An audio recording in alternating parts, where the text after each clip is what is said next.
جو ایمان لائے اور نیک عمل انجام دیا۔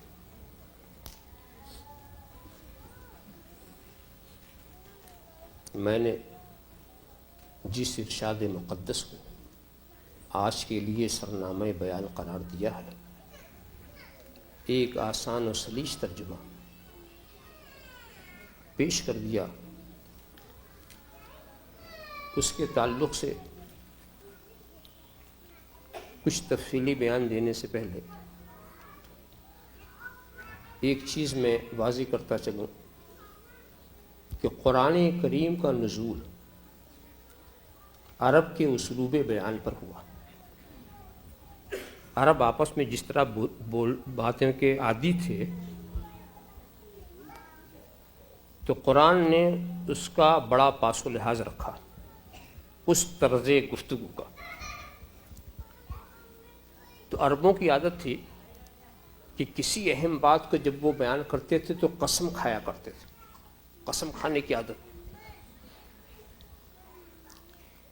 اب یہ تو ہم نہیں کہیں گے کہ خدا نے قسم کھائی، اس لیے کہ خدا ہر طرح کے کھانے پینے سے پاک ہے، مگر یہ کہیں گے کہ خدا نے قسم یاد فرمائی یا قسم ارشاد فرمائی۔ تو اسی طرز پر قرآن کریم میں بھی جگہ جگہ قسموں کا ذکر ہے۔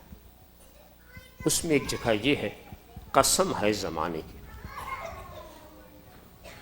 اور قسم یاد فرمانے کے کچھ اسباب، کچھ حکمتیں۔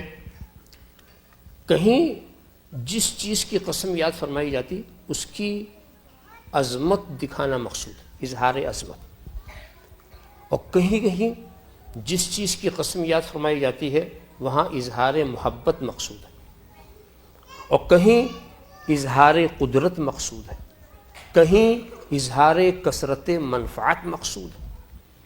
تو سب تفصیلات تو اس وقت بیان نہیں کی جا سکتی، ایک مثال دے دوں۔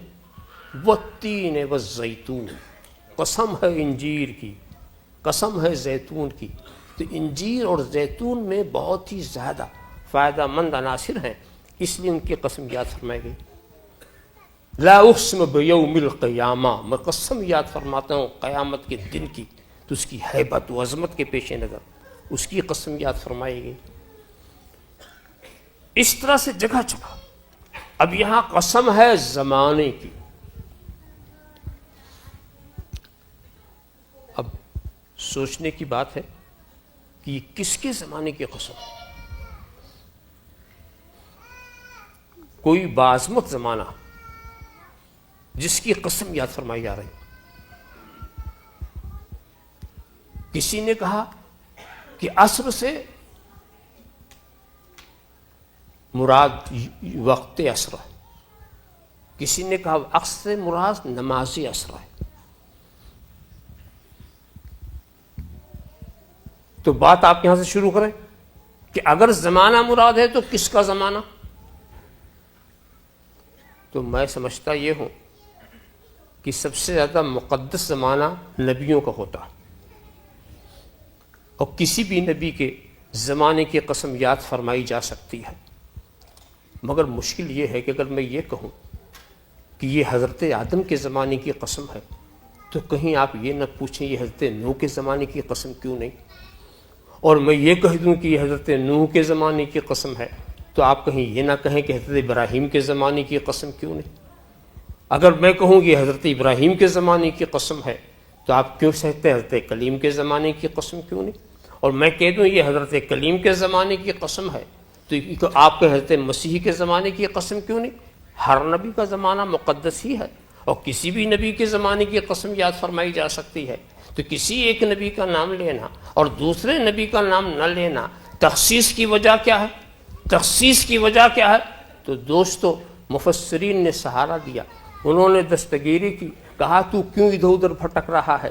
کیوں نہیں کہہ دیتا کہ یہ اس نبی کے زمانے کی قسم ہے؟ حضرت آدم کا زمانہ بھی انہی کا زمانہ، حضرت خلیل کا زمانہ بھی انہی کا زمانہ، حضرت نوح کا زمانہ بھی انہی کا زمانہ، حضرت مسیح کا زمانہ بھی انہی کا زمانہ۔ یہ اس نبی کے زمانے کی قسم یاد فرمائی جاتی ہے کہ زمانہ بھی نہیں تھا مگر وہ تھا۔ زمانہ بھی نہیں تھا، نہ زمین، نہ زمان، نہ مکین،